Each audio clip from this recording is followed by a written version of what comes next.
В аудиторию экзаменуемые могут попасть только через рамки металлоискателя. Телефоны и прочие гаджеты приходится оставлять на проходной.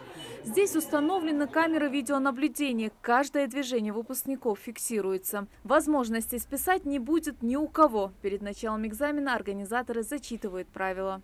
В день проведения экзамена запрещается иметь при себе средства связи, электронную и вычислительную технику, фото, аудио, видеоаппаратуру, справочный материал, письменные заметки, иные средства хранения и передачи информации. Выпускники делятся, волнение присутствует, но поддаваться ему нельзя. Сейчас главное собраться и заслужить высокие баллы. Хайди Азаева планирует поступить в медицинский институт по специальности лечебное дело. С выбором будущей профессии она определилась еще в 1 классе. Когда я раньше сдавала ЕГЭ, то у меня хорошие получились отметки, как бы сказать. А сейчас я надеюсь, что выше у меня будут баллы. Я готовилась с 10 класса, но хотела в дальнейшем я хочу поступить в мединститут. Если получится, на высший Московский университет.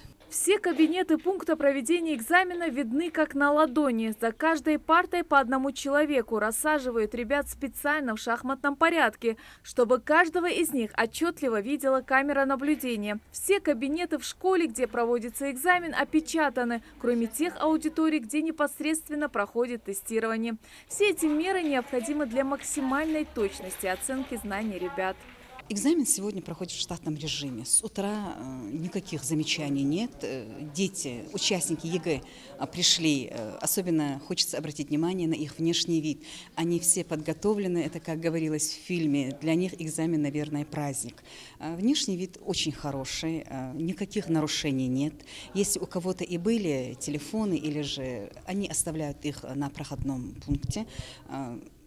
Заявлено было 167 участников на биологию и 18 участников английский язык.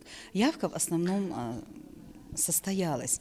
От результатов единого государственного экзамена без преувеличения зависит будущее выпускников. К сожалению, не всем старшеклассникам удается справиться с волнением и получить на экзамене высокие баллы. Свои результаты участники единого государственного экзамена по биологии смогут узнать не позднее 27 июня. Участники же ЕГЭ по иностранным языкам не позднее 30 июня. А до тех пор ребятам, сдавшим экзамен, остается надеяться, что наберут необходимые заветные баллы для поступления в вуз. Светлана Томова, Хаваш Гуйгов, Новости 24.